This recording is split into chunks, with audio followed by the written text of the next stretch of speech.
male and female white couples, they actually come down here on vacation if they're heroin users, because heroin is so readily available down here in downtown LA. But it's just so it's inexpensive. It's good quality. It's it typically comes in from the harbor, right down in the Harbor Division, LAPD. It's shipped in from overseas. Comes in on cargo ships, things like that. But it's just readily available. Afghanistan stands on the brink of becoming a narco-terror state. This drug money funds terror. It's a ploy. Ploy. I support the troops, but I don't support my government because our government has lied to us. Those people at Homeland Security were all brought in to fight the so-called war on drugs. When they realized that it failed, they went into terrorism, and now they're trying to combine both of them by saying, if you support drug trafficking or you sell a dime bag at a corner, that means you are now supporting terrorism, which is another lie to the American people. The Patriot Act defends our liberty, is what it does, under the Constitution of the United States. Did I say that? We didn't need the Patriot Act to have prevented 9/11, and yet the Patriot Act was already pretty much written before 9/11 even happened. It was on the books within weeks, and normally that process takes months to draft that kind of legislation. Isn't it the ultimate irony that perhaps the modern-day Al Capone, Osama bin Laden, exists because of potentially the fact that he is a drug kingpin? Don't people see this? People are never going to do away with the marketplace for drugs, but that in fact it's prohibition that may have led to the actual bombing, the actual destruction of the Twin Towers in New York. Bin Laden didn't blow up the Twin Towers because he just didn't like Americans. It was about money. Some type of way Bush got into making money and cut him off. We support 44 dictators. We support drugs. We support the president of Afghanistan, whose brother is the biggest drug lord in Afghanistan. We support the president of Pakistan, who is the one who profits. If you quit drugs, you join the fight against terror in America. When you have a government that promotes drugs to get their agendas across in Central America and South America, in Southeast Asia and Southwest Asia, and then puts its own people in jail for using them, are you really living in a free country? I've had 2 sitting congressmen tell me this. Jim, you're right. Most people in Washington realize that the war on drugs is not winnable, but it's eminently fundable. And people in government bureaucracy are addicted to the drug war funding.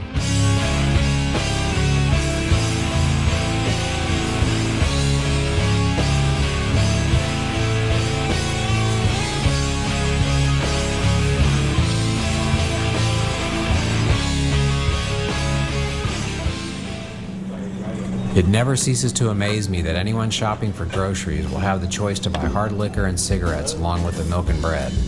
Not that I have anything against those things, but in the 90s, it was the legal substances of alcohol, tobacco, and pharmaceutical drugs that affected my life forever. In 1994, at age 32, my close friend passed away from pancreatic cancer. He had been 5 years sober, religiously attending AA meetings. Although cancer runs in his family, it will always be my opinion that the non-stop chain smoking played a major role in his sickness. So although 10,000 people died last year from their use of cocaine and heroin, it's estimated that 450,000 died from their use of tobacco. A few years later, at age 47, my brother Kurt suffered a seizure caused by years and years of taking legal pharmaceutical medications used to control his schizophrenia. It's estimated that 100,000 people died last year from their use of legal prescription drugs. My mom, who had battled diabetes for many years, started drinking harder after Kurt's death. And even after surviving an almost complete liver failure, was still unable to quit drinking and lost her life in 2001. And not long after my mom's passing, my dad's drinking finally caught up to him. But luckily for my dad, he told me that the dialysis machine allowed him to drink way more than ever because of how it filtered the alcohol. It's estimated that 150,000 people died last year from their use of alcohol. And I'm not talking now about drinking and driving. I'm talking about just the health consequence of drinking. I'm sure that there are a few people that died last year from their use of marijuana, but there are no documented deaths as a result of people smoking marijuana. Perhaps the most absurd aspect of the drug war is the continuing battle over the legalization of medical marijuana. And they're trying like crazy to come up with pills to help with chemotherapy and HIV. I mean, these are serious illnesses. For cancer survivor Todd McCormick, the right to use medical marijuana has been a lifelong struggle. Todd spent 5 years in the Victorville prison in a cell coincidentally right next to Freeway Ricky Ross. Todd was not caught selling marijuana. He was arrested for giving it away for free to dying people who were not able to afford it. When I was 2 years old, I was diagnosed with histiocytosis X. I suffered through 10 major lesions of these histiocytites between the ages of 2 and 10, and I started using cannabis to effectively treat the nausea and the side effects. As insignificant as it may seem to most people, this controversy cuts to the very core of our constitutional right to consume any drug prescribed by a doctor. You know, cancer, AIDS, you know, and they still, all this cancer research, they haven't come up with anything that even compares to what marijuana does. Many argue there's little evidence that marijuana has medical value. It's a handful of people who want to see not just marijuana, but all drugs legalized.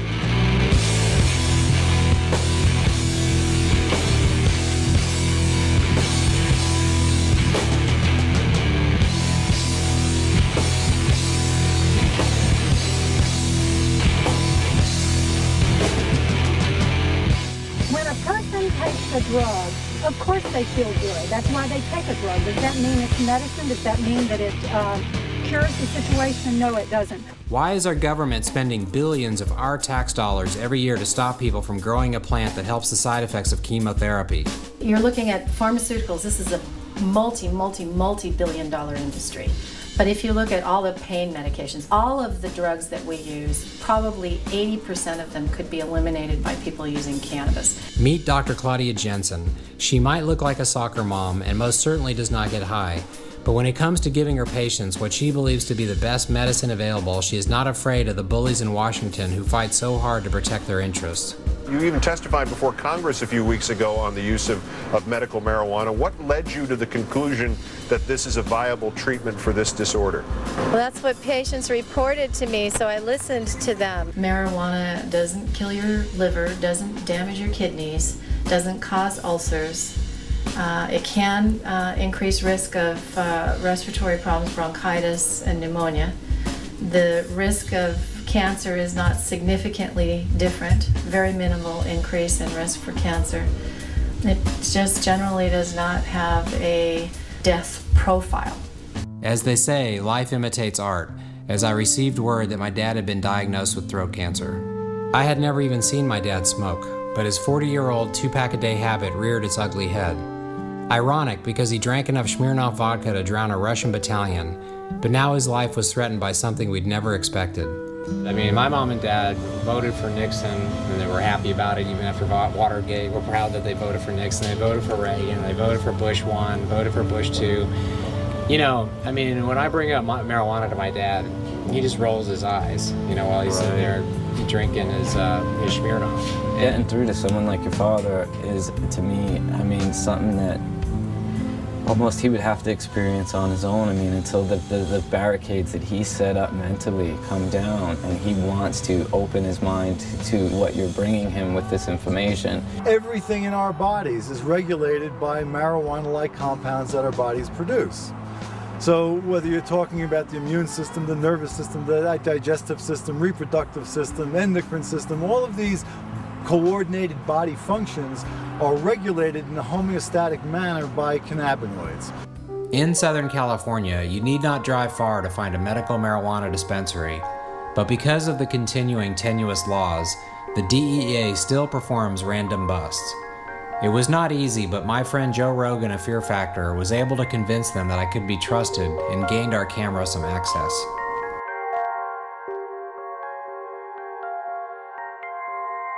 Well, what we try to do when members come in here is that we try to give them an introduction as to what is available. Paul Scott runs a dispensary and knows all too well the risks he faced for doing so. But Paul has AIDS and remembers the sacrifices made by the people before him. My friends were dying. Brain cancer, you know, it was the people early on who were dying. And most people who helped start that Oakland Cannabis Club are dead. Something that could alleviate the nausea, something that if you're in the house and you're light sensitive because of the side effects, you can at least desire something to eat. For somebody that's older and well, there's no way they're going to smoke some marijuana with you, you know. Put it in a little brownie and or a little chocolate chip cookie or something that they like, and let them eat it and let them discover the effects of it in a sense on their own. Again, these are the different delivery methods of being able to eat the cannabis without smoking it.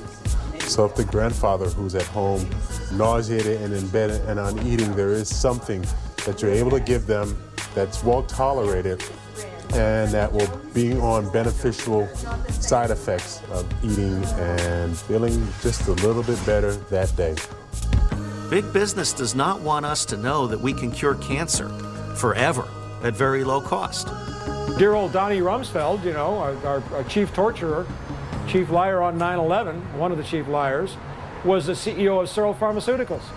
Why would the pharmaceutical companies want you to be able to grow a plant in your backyard that might cure your menstrual cramps, might solve your headache, might give a terminally ill cancer patient, you know, some chance at gaining some weight and having a tiny quality of life? If you can grow that in your backyard, there's no net profit for corporations, and we already know what net profit means to stock prices. 10 states have passed laws permitting the use of medical marijuana, but today the court ruled that the federal ban on marijuana supersedes those state laws.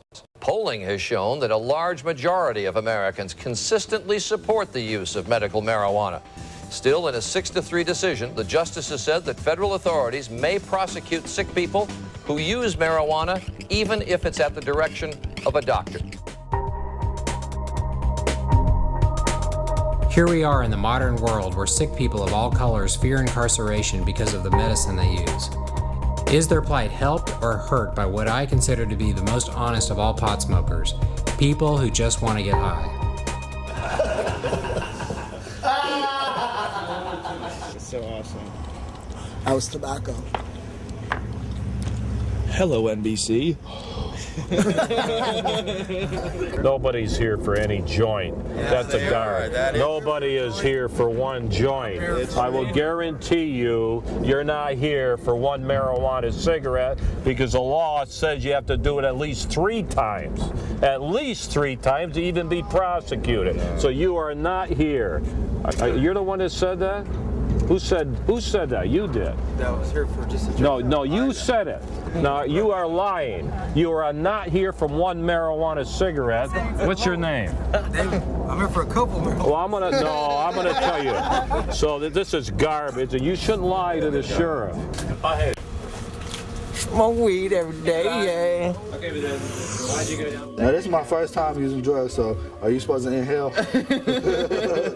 Back in the hood, we were joined by T. Roger's son, Lucky, who informed us that it was time for us to take a little test to make sure we were not undercover narcs. Well, I found me a bag of bud outside. I'm grateful for it, and I'm about to smoke it. You can't return it to the lost and found, right? I mean, what would you do if you found a bag of weed? Smoke it. Goddamn right. What you gonna say? Man, I found a bag of weed. I don't know what to do. Well, I know. What are you doing? We're about to. We is about to smoke. No. I just found this, Mama. You found it where? Almost everyone I know, including myself, has tried smoking marijuana at least once. So why does our government classify marijuana right alongside of drugs like crack and crystal meth, when its effects are obviously so different? Marijuana is the single biggest cause of treatment need in this country by far. The problem that we face is it's more than twice as important a factor in the treatment need of the country than any of the illegal drugs. And for teenagers, it's more important a factor than alcohol today, which never used to be the case. The people in Washington realize that 85% of all people in the United States of America today that use any form of illicit drug use only marijuana. That means that the total numbers of everybody else that uses any other drug would not justify this